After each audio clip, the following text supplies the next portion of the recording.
Isabella Whitmore's wheelchair was sinking fast.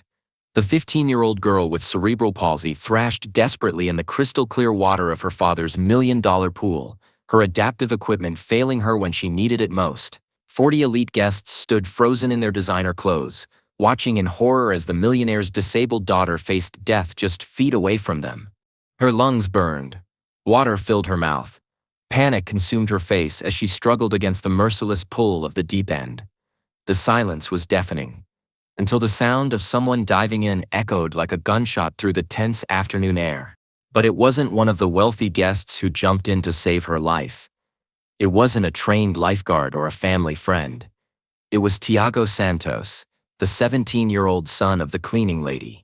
The same boy that Richard Whitmore, Isabella's millionaire father, had always treated like he was invisible. The same boy who was about to become a hero and pay the ultimate price for his courage.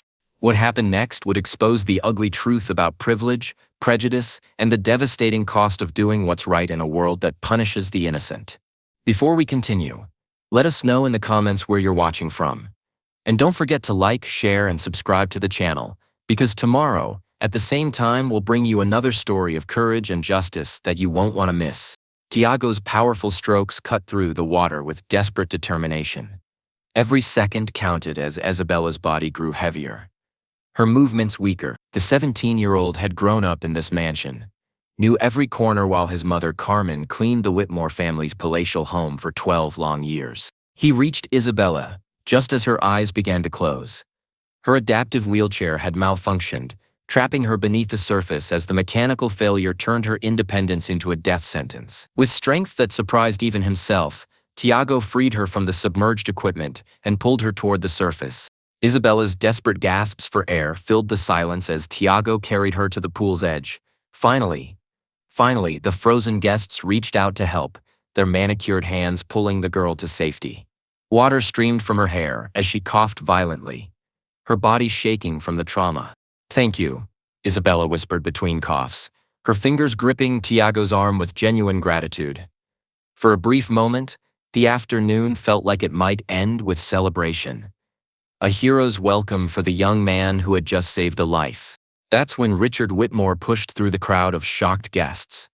His face was twisted with rage, but not because his daughter had nearly drowned. Not because 40 adults had stood by and watched. His fury was directed at the dripping wet teenager, who had just performed a miracle. "What the hell are you doing in the social area?" Richard roared, his voice cutting through the afternoon like a blade. The millionaire's eyes blazed with an anger that seemed to come from somewhere much deeper than this moment. Tiago stood there, water pooling at his feet, his chest still heaving from the rescue. At 17, he had already learned that men like Richard Whitmore saw people like him as threats to their perfect world, even when they saved lives. But what Richard didn't know was that this wasn't just another teenager scared of authority. There was something in Tiago's calm, steady gaze that should have warned the millionaire he was about to make the biggest mistake of his life. "Didn't your mother teach you to stay in your place?" Richard's words dripped with venom as he towered over the young hero. Isabella tried to intervene, her voice weak but determined. "Dad, he saved me." "Shut up, Isabella," Richard snapped, not even looking at his daughter. "You shouldn't be using that defective equipment anyway." His attention turned back to Tiago, with laser focus. "And you, kid, you'll regret setting foot where you weren't invited." The guests watched in uncomfortable silence. Some shifted nervously, their champagne glasses forgotten in their hands. Others whispered among themselves, but not one person spoke up for the boy who had just saved a life. Tiago remained unnaturally calm, his dark eyes never leaving Richard's face. There was something unsettling about his composure, a serenity that only exists in those who have faced much worse storms and learned exactly how to survive them. Within hours, Richard's revenge began. Carmen Santos received the call that same evening. Richard's voice was as cold as winter steel. "You have 24 hours to leave the staff quarters, and don't let that brat set foot on this property again. I'm being generous not to sue you for trespassing." The irony was devastating, punishing the mother of the hero who had saved his own daughter's life. Carmen had given 12 years of her life to keeping the Whitmore mansion spotless, and this was her reward. Isabella pleaded with her father. But each attempt at reason only made things worse. First, he confiscated her phone.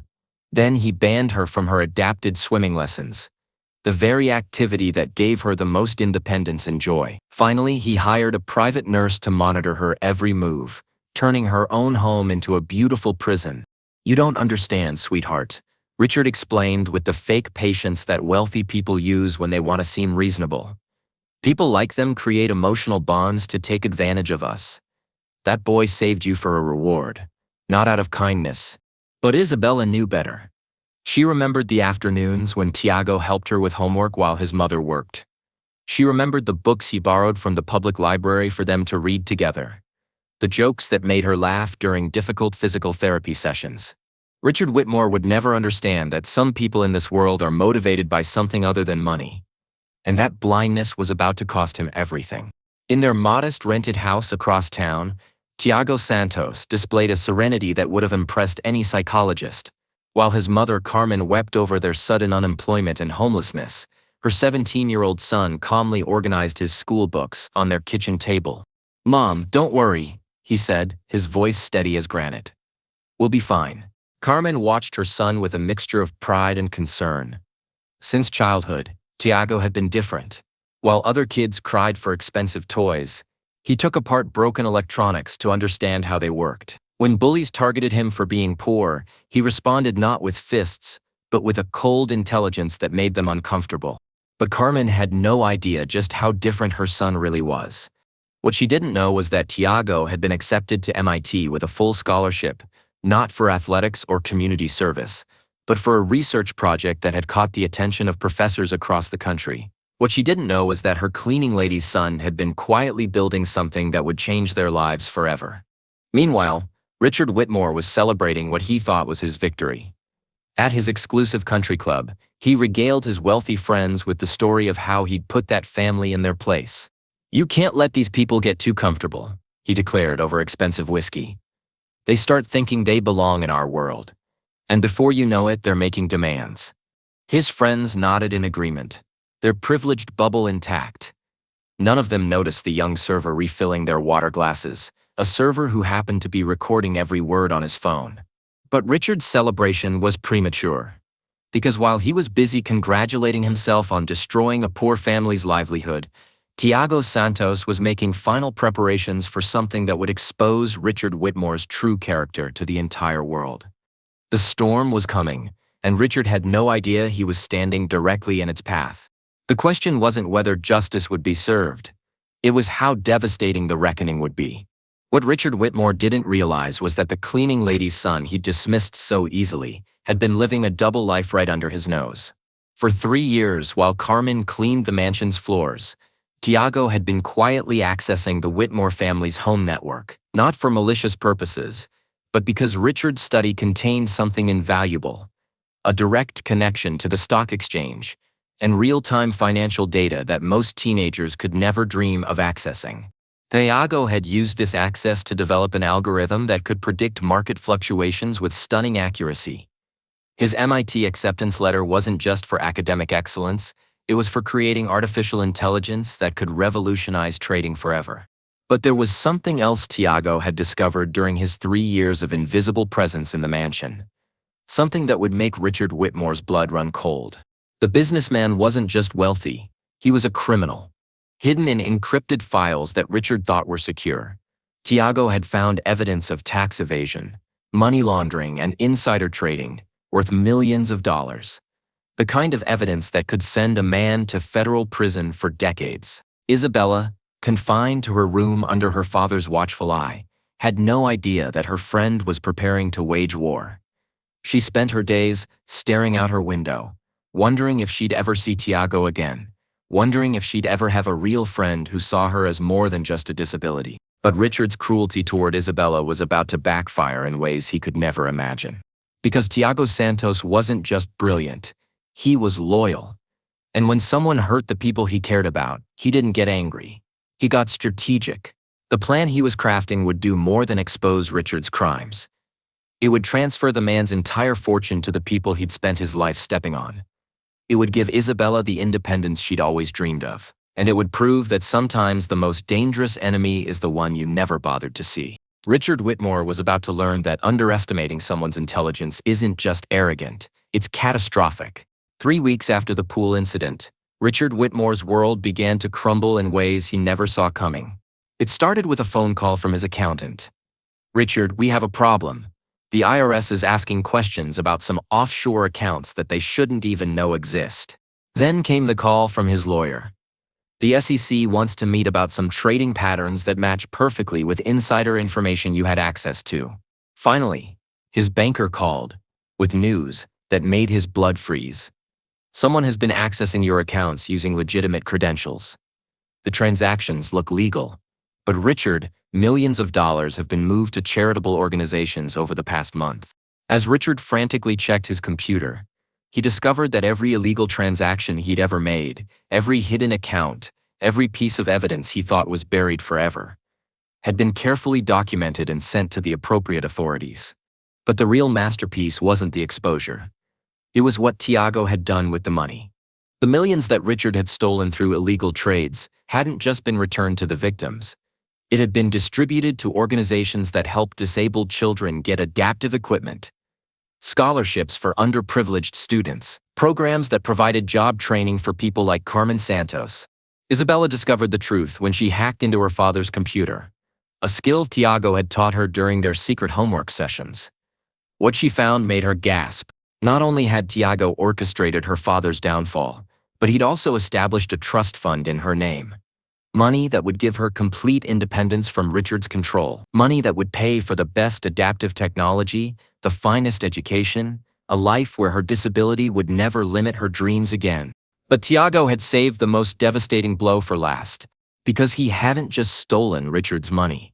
He'd recorded every conversation the man had ever had in his study, including the ones where Richard laughed about keeping disabled people in their place and described his daughter as damaged goods, who would never be worth the investment. When Isabella heard those recordings, her heart broke. But when she realized that Tiago had risked everything to give her freedom, something else grew in its place, the kind of love that transforms ordinary people into heroes. The final confrontation was coming, and this time Richard Whitmore would be the one drowning in the consequences of his own cruelty. The FBI arrived at the Whitmore mansion on a Tuesday morning, their black SUVs creating a stark contrast against the manicured lawn. Richard watched from his study window as agents in bulletproof vests approached his front door, search warrants in hand. He knew it was over. But even as his empire crumbled around him, Richard's arrogance remained intact. "This is about that cleaning lady's son, isn't it?" he demanded as agents seized his computers. "That little punk thinks he can destroy me?" What Richard didn't understand was that Tiago had already won. The evidence was overwhelming. Tax evasion, $23 million. Money laundering, $47 million. Insider trading, $61 million. The prosecutors called it the most comprehensive white-collar crime case they'd seen in decades. But the real victory wasn't Richard's arrest. It was Isabella's liberation. On the same day her father was taken away in handcuffs, Isabella received a package. Inside was a new adaptive wheelchair, state-of-the-art technology that would give her mobility she'd never dreamed possible. The note attached was simple: "Every hero deserves the right tools. Your friend, Tiago." Carmen Santos stood in the courthouse, watching Richard Whitmore led away in shackles. The man who had fired her for raising a hero was now facing 30 years in federal prison. The irony was perfect. But Tiago wasn't there to witness his enemy's downfall. He was at MIT, beginning his freshman year with a full scholarship and a research position that would change the world of artificial intelligence forever. However, justice had one final surprise in store. The judge, reviewing the case, made an unprecedented decision. Because Tiago's actions had exposed crimes and recovered stolen money that would have otherwise remained hidden, the court awarded him a whistleblower's fee, $10 million. But Tiago Santos had already decided what to do with every penny. The courtroom was packed on the day of Richard Whitmore's sentencing. Reporters filled every available seat, their cameras focused on the man who had once commanded respect and now sat in handcuffs, his empire reduced to ashes. But Judge Margaret Chen had a surprise that no one saw coming. "Before I pass sentence," she announced, her voice cutting through the murmur of the crowd. "There's something this court needs to address. Mr. Santos, would you please stand?" Liago rose from his seat in the gallery, confusion evident on his face. He had tried to stay out of the spotlight, letting his evidence speak for itself. But Judge Chen had other plans. "During our investigation of Mr. Whitmore's crimes, we discovered something extraordinary," the judge continued, her eyes fixed on Tiago. "The algorithm you created didn't just expose financial fraud. It revealed a pattern of systematic discrimination that goes far beyond this case." The courtroom fell silent as Judge Chen explained what Tiago's artificial intelligence had uncovered. Richard's illegal trading hadn't been random. It had been specifically designed to target companies that employed minorities and disabled individuals. When those companies' stock prices fell due to his manipulation, hundreds of people lost their jobs. Carmen Santos gasped from her seat, finally understanding the full scope of what her son had achieved. He hadn't just caught a criminal, he had exposed a racist conspiracy that had destroyed countless lives. "Your Honor," Richard's lawyer interrupted, "my client was never charged with—" "Your client will now face additional charges," Judge Chen said firmly. "Federal hate crime charges, civil rights violations. The Justice Department is very interested in Mr. Whitmore's activities." As Richard's face went white with terror, Isabella felt something she had never experienced before: complete vindication. Her father wasn't just a criminal, he was a monster who had used his wealth to hurt people who looked like Tiago and his mother. But Judge Chen wasn't finished. "Mr. Santos, your actions have prevented immeasurable harm. This court hereby declares you a protected whistleblower under federal law. Any attempt to retaliate against you or your family will be considered contempt of court." As the gavel fell, sealing Richard's fate with a 30-year sentence, Tiago felt a hand on his shoulder. Isabella had wheeled herself through the crowd to reach him, tears streaming down her face. "I'm so sorry," she whispered. "I never knew how evil he really was." But Tiago's response would haunt Richard Whitmore for the rest of his life. "I forgive him. Hatred is what got him here. Forgiveness is what will set us free." 2 years into Richard's prison sentence, a new threat emerged from an unexpected source. Richard's brother, Marcus Whitmore. Marcus had always lived in Richard's shadow, content to manage the family's legitimate businesses while his brother handled the dirty work. But with Richard gone, Marcus saw an opportunity to reclaim the family fortune and reputation. Unlike his hot-headed brother, Marcus was calculating and patient. He hired the best private investigators money could buy, tasking them with finding any weakness in Tiago's story, any flaw in his evidence, any way to discredit the young man who had destroyed their family legacy. What Marcus discovered made his blood boil with fury. Tiago hadn't just stumbled upon Richard's crimes by accident. The young genius had been systematically infiltrating the Whitmore network for 3 years, planning his revenge from the moment he first witnessed Richard's cruelty toward his own daughter. This wasn't heroism, Marcus told his team of lawyers in his downtown office. This was premeditated corporate espionage. We can destroy him. But Marcus made the same fatal mistake his brother had. He underestimated Tiago Santos. Isabella, now 20 and in her sophomore year at Harvard Law School, had remained close friends with Tiago despite the distance. When she noticed strange men following her on campus, asking questions about her relationship with the Santos family, she immediately called her friend. "They're coming for you," she warned him during their video call. "Marcus is building a case to have you arrested for hacking." Tiago's response was eerily calm. "Let him try."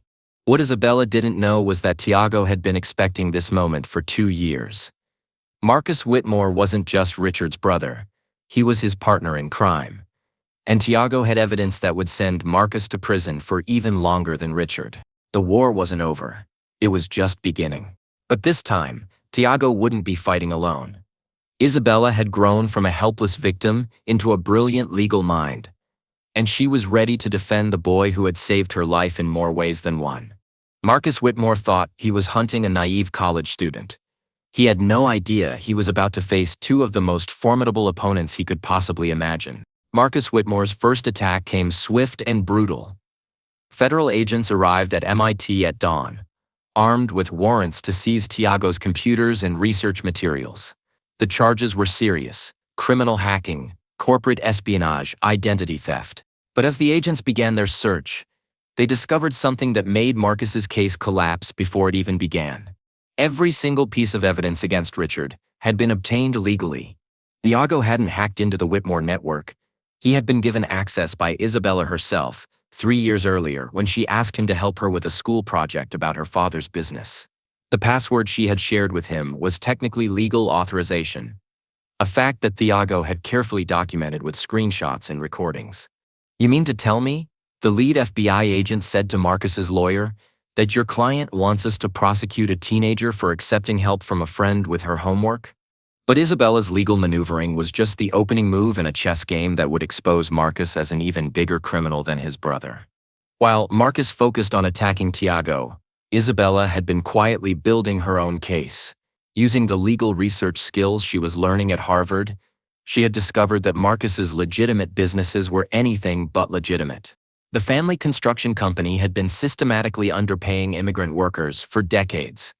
The property management firm had been illegally evicting disabled tenants to avoid making accessibility improvements. The charitable foundation that bore the Whitmore name had been funneling money to hate groups across the country. When Isabella presented her evidence to the same prosecutors who had convicted her father, their response was immediate and devastating. Marcus Whitmore was arrested in his own office, in front of the same lawyers he had hired to destroy Tiago. The irony was perfect, brought down by the disabled daughter he had always ignored, and the cleaning lady's son he had tried to frame. But the most satisfying moment came when Isabella visited her uncle in jail. "You made the same mistake my father made," she told him through the prison phone, her voice steady and strong. "You thought disability made me weak. You thought poverty made Tiago vulnerable. You were wrong on both counts." Marcus stared at his niece through the bulletproof glass, finally seeing her for what she had become. Not a victim, but a force of nature who had learned to turn prejudice into power. "This family is finished," he said bitterly. Isabella smiled. "No, Uncle Marcus. This family is just getting started. The right family." 5 years after Marcus's conviction, the transformation was complete. Isabella Whitmore Santos, she had legally changed her name to honor the family that had truly raised her, stood before the United Nations, addressing world leaders about disability rights and social justice. The scared girl who had once nearly drowned in her father's pool was now one of the most powerful advocates on the planet. Tiago's artificial intelligence company had revolutionized not just trading but social justice itself. His algorithms could now predict discrimination patterns, identify systemic bias, and provide evidence for civil rights cases around the world. The technology that had started as revenge against one racist millionaire had become a tool for fighting injustice everywhere. But the most profound change had happened in the most unlikely place: Richard Whitmore's prison cell. After 7 years behind bars, the former millionaire had finally begun to understand the magnitude of his crimes. The racist comments, the systematic discrimination, the cruelty toward his own daughter. It all weighed on him like a crushing burden. When Isabella visited him for the first time since his sentencing, Richard broke down completely. "I destroyed everything," he sobbed, his hands shaking as he reached toward the bulletproof glass. "I destroyed you. I destroyed that boy's family. I destroyed myself. How do I live with what I've done?" Isabella looked at her father, truly looked at him for the first time in years. She saw not the monster who had terrorized her childhood, but a broken man who had finally realized the cost of his hatred. "You live with it by doing better," she said simply. "By using whatever time you have left to make amends." What happened next surprised everyone, including Isabella herself. Richard Whitmore became the most effective prison advocate for disability rights in the federal system. He used his business knowledge to help fellow inmates start legitimate companies upon their release. He testified before Congress about the connection between corporate crime and systemic racism. It wasn't redemption, some sins are too great for that, but it was a beginning. And when Richard was finally released after serving 15 years, he found a world transformed by the very people he had once tried to destroy. Carmen Santos had become the director of the largest disability advocacy organization in the country. Tiago was a billionaire who lived like a monk, giving away his wealth as fast as he made it. Isabella was married to a brilliant civil rights lawyer she had met at Harvard, and together they were raising 2 adopted children, both disabled, both destined for greatness. The pool where it all began had become a memorial, not to tragedy, but to triumph. A bronze plaque by the water's edge read, "Sometimes the smallest act of courage creates the biggest waves of change." Richard stood by that pool on a warm Saturday afternoon, watching disabled children learn to swim with joy and confidence. The laughter that filled the air was the sound of a world he had tried to prevent, a world where disability was not a limitation, where poverty was not a prison, where heroes came in all colors and from all backgrounds. Tiago found him there as the sun began to set. "I never thanked you," Richard said quietly, not looking at the young man who had destroyed and saved his life. "For what?" Tiago asked. "For showing me who I really was. For forcing me to become something better." Tiago was quiet for a long moment, watching the children play in the water where Isabella had once nearly died. "Everyone deserves a chance to become their best self," he said finally. "Even you." As the two men stood in comfortable silence, the ripples from the pool spread outward in perfect circles, carrying with them the echoes of justice, the promise of redemption, and the proof that sometimes the most profound changes begin with the smallest acts of courage. The story that had started with one boy jumping into a pool to save one girl had become a revolution that saved thousands. And it all began because someone chose to do what was right, even when it cost them everything.